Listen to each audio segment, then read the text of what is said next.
Hi friends, இப்போ நம்ம சிறடி காசை பார்க்க போகிற சிறடி காசையில் வந்துட்டு மொத்த குடும்பமும் சேர்ந்து நடு வீட்டில் நின்றுட்டு இருக்க அப்பான்னு பார்த்துட்டு எப்படியோப்பா 10 லட்சத்தை கம்மி பண்ணிட்டோப்பான்னு சொன்ன உடனே மனோஜ் கேட்குறாரு, எப்படா இவ்வளோ சீக்கிரமாக எப்படி ரெடி பண்ணேன்னு சொல்லி கேட்க உடனே விஜயா இருந்துட்டு எங்கேயாவது கடன் வாங்கியிருப்பாங்க அப்படின்னு சொல்கிறாங்க. கடன் வாங்குறதெல்லாம் உன் பழக்கமும் உன் புள்ள பழக்கமும் என் புள்ள அப்படி பண்ண மாட்டான்னு சொல்கிறாங்க. யாருக்கிட்டே போய் கை நீட்டி வைக்கிறது என் பிள்ளைக்கு பிடிக்காதுன்னு சொல்லிட்டு இவங்க அண்ணாமலை நெத்தி அடியாக அடிச்சாரு பாருங்க. அதுக்கப்புறம் தான் சொல்கிறாங்க, ரவி ஒரு பக்கம் இல்லை அன்னி கழுத்தில் வச்சிருந்த தாலி செயினை வித்துட்டாங்கன்னு சொன்னே சென்டிமெண்ட்டாக 2 பிட்டு போட அதுக்கப்புறம் வந்து ஒரு மாதிரி ஆயிடுச்சு விஜயாவுக்கே. விஜயா அப்படியே பார்க்குறாங்க, உங்ககிட்ட எவ்வளோ நகை இருக்குது, அவ்வளோ நகையும் கொடுத்து பேசாமல் இதை வச்சு கடன் அடைமா சொல்ல வருதானே, உன் பிள்ளை தானே, உன் பிள்ளைக்கு தானே கடன் வாங்கினேன், அதெல்லாம் வாயில் வராதே. ஆனால் மித்தவங்க ஊரா விட்டு நெய் என் பொண்டாட்டி கையின்னு சொல்லிட்டு இவங்க மட்டும் எல்லாத்தையும் செய்யணும், நீ மட்டும் ஒன்றும் செய்ய மாட்டே அப்படி தானே அப்படின்னு சொல்லிட்டு பழமொழியாக சொல்ல தோணுது. என்னங்க பண்ணுறது, வாழ்க்கை விதி வழி அது.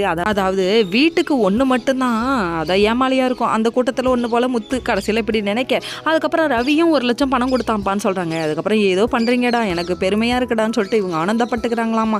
இப்படி இவங்க அப்படியே சென்டிமெண்ட்டாக பார்க்குறாங்க. என்னப்பா நானும் பணம் கொடுக்கலான்னு தான் இருந்தேன், இருந்தாலும் என் சொத்தை போகிற அவங்க தானே எடுத்துக்க போகிறாங்க, அவங்களே கட்டுட்டோம் அப்படின்றாங்க. டே இப்போ கூட நீ இப்படி தான் நினைப்பியாடா அலுப்பப்பா இல்லை அப்படின்றாங்க.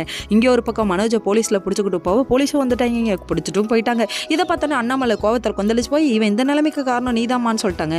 அங்கே போய் மீனா பேச போனால் அந்த பொம்பளை சவால் விடுது, எதுக்காகன்னு நினைக்கிற எல்லாம் நன்மைக்கே அப்படிங்குது, நல்லா வருவோமா நீ. ரோகிணி கிட்ட ஒரு பக்கம் நான் தாம்மா பிடிச்சி கொடுத்தேன்னு சொல்லுது, இப்போயும் ஒரு அரை விட வேணாமா. Okay friends, next